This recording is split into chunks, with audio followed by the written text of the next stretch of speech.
মঙ্গলবার সন্ধ্যায় কাঁচরাপাড়া বাঘমোড়ে বীজপুর বিধানসভা কেন্দ্রের বিজেপি প্রার্থী সুদীপ্ত দাসের প্রধান কার্যালয়ে হঠাৎ এক যুবক ঢুকে পড়ে। সুদীপ্তর ওপর হামলার আগেই যুবককে দলের প্রধান কার্যালয়ের উপস্থিত কর্মীরা ধরে ফেলেন। এরপর তাকে পুলিশের হাতে তুলে দেওয়া হয়। পদপ্রার্থী সুদীপ্ত দাস বলেন, ওই যুবক বাবাই চক্রবর্তী, কাঁচরাপাড়া 24 নম্বর ওয়ার্ডের বাসিন্দা। তার পকেট থেকে পাঞ্চ জাতীয় কিছু পাওয়া গিয়েছে। যদিও তিনি বুধবার ফের সকালে নিরাপত্তা রক্ষী ছাড়াই কাঁচরাপাড়ায় 20 নম্বর ওয়ার্ড স্থানীয় কালী মন্দিরে পুজো দিয়ে প্রচার শুরু করতে দেখা গেল। সংবাদ মাধ্যমের মুখোমুখি হয়ে বিজেপি প্রার্থী বলেন, পুলিশের ওপর সরকারি চাপ আছে, যদিও নির্বাচন কমিশন যে ভূমিকা নিতে চলেছে তাতে করে এই চাপ থাকবে না। দলীয় কার্যালয়ে হামলা ছকের ঘটনা ইতিমধ্যেই নির্বাচন কমিশন সহ পুলিশকে জানিয়েছি। দেখুন কাঁচরাপাড়া থেকে সতীনাথ ভট্টাচার্যের বিস্তারিত রিপোর্ট। এখনো পুলিশের নিরাপত্তা নেই, কি বলবেন? এটা কি বলবো, পুলিশ চাইছে বীজপুরের হয়তো স্থানীয় স্তরে তো থানাগুলো এখনো তৃণমূলের অঙ্গুলি হেলনে চলছে। তারা চেষ্টা করছে যে কোনো রকমভাবে যত হ্যাকেল করানো যায়। বিভিন্ন জায়গায় আমাদের ফ্লেক্স ছিটছে, ব্যানার ছিটছে, ঝান্ডা ছিঁড়ে দিচ্ছে। আপনি চলে যান না, ওই বাগের খাল ওখান দিয়ে দেখবেন পড়ে আছে আমাদের সব ব্যানার। এগুলো নিয়ে ব্যবস্থা নেই, অথচ পুলিশ ব্যস্ত আমাদের সাথে মিছিলে হাঁটা লোকজনের বাড়িতে যেতে। পুলিশ নিষ্ক্রিয়তা কেন?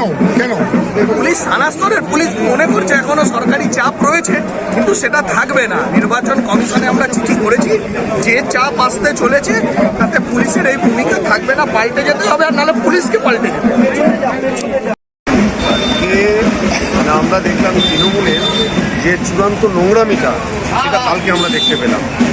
আমরা দলীয় কার্যালয়ে আমাদের বসে নিজেদের আলাপ আলোচনা করছিলাম। সেই মুহূর্তে তৃণমূলের একজন দুষ্কৃতী, যাকে বর্তমান যিনি বিধায়ক ছিলেন, তিনি যখন বিজেপির সঙ্গে জনসাধারণ বেড়ে উঠছেন না, তখন তিনি দুষ্কৃতিমূলক আচরণ করছেন। আমাদের কার্যালয়ে দুষ্কৃতি পাঠিয়ে ভেবেছিল যে বিজেপিকে দমাবে, তো সেটা তারা করে উঠতে পারেনি। প্রাণঘাতী হামলা করার চক্রান্ত ছিল অবশ্যই, নাহলে পকেটে সে ওই ঘুষি মারার এরকম যন্ত্র নিয়ে আসবে কেন? একটা সুস্থ স্বাভাবিক ভদ্র মানুষ কোনোদিনও এই জাতীয় জিনিস নিয়ে ঘোরাফেরা করে না। এটা পরিষ্কার তৃণমূলের চক্রান্ত। বাবাই চক্রবর্তী কোথায় থাকে? 24 নম্বর ওয়ার্ড নতুন পল্লীতে। এবং বিগত দিনেও এই ছেলেটির বহু দুষ্কর্মের উদাহরণ আছে। আমাদের বিজেপি কর্মীদের বাড়িঘর ভাঙচুর করেছে, যেটা হচ্ছে প্রত্যক্ষ সুবোধ অধিকারীর মতো। আপনার কর্মীরা কি আতঙ্কে আছে? না, কর্মীরা এখন তৃণমূল আতঙ্কে আছে বিজেপির জনজোয়ার দেখে। যেখানেই বিজেপির প্রচারে যাচ্ছে মানুষের ঢল নামছে, এটা দেখেই তো তারা আতঙ্কিত। তারা পেরে উঠছে না তখন তারা এই ধরনের এখন নোংরামি শুরু করে। আপনার নাম? অঞ্জন দাস, বিষ্ণু মন্ডল সব। রেডি। গতকাল কি অতর্কিতে ঢুকে পড়ে হচ্ছে হামলার ঘটনা? হ্যাঁ, গতকাল এখানে আমরা বসেছিলাম সখন অফিসে, আমাদের ঘরে একটা মিটিং চলছিল, আরো বাইরেও সবাই বসেছিল সন্ধ্যাবেলা, ওই টাইমটা ভিড়ও থাকে অফিসে। তো একটা ছেলেকে হঠাৎ করে আমাদের ছেলেরা দেখে 24 নম্বর ওয়ার্ডের, কাঁচরাপাড়া 24 নম্বর ওয়ার্ডের বাবাই চক্রবর্তী, সারাদিন তৃণমূলের সাথে ঘুরে বেড়ায়, তৃণমূলের চেয়ারম্যানের ঘনিষ্ঠ। তো তাকে দেখে না আমাদের ছেলেদের সন্দেহ হয়, যেহেতু এই ছেলেটা 2021 সালে ভোটের পরে আমাদের বহু কর্মীর বাড়ি ভাঙচুর, লুটপাট, অত্যাচার করেছে। তাকে হঠাৎ এখানে দেখে আমাদের কর্মীরা তাকে চেস করে যে কী ব্যাপার এখানে কেন, দু একটা প্রশ্ন করতেই ঝট করে ছিটকে আমার ঘরের দিকে ঢোকার চেষ্টা করে, গালাগালি দিয়ে, ওকে একটা ধাক্কা মেরে গালাগালি দিয়ে, আর কোমরে হাত, পিছনে কোমরে বা পকেটে হাত দিয়ে কিছু বার করতে যায়। তো ছেলেরা আমরা স্বাভাবিকভাবে মনে হচ্ছে যে আগ্নেয়াস্ত্র ছিল কোমরে, সেটা বার করতে গেছে। তো তারপর ওকে জড়িয়ে ধরে, সবাই চেপে ধরে, যেহেতু আমাদের অনেক লোকজন ছিল তখন। তারপরে দেখা যায় যে তার পকেটে ওই একটা পাঞ্চ, ওটাকে বলে ওই পাঞ্চিং না পাঞ্চ কি বলে, ওটা ছিল।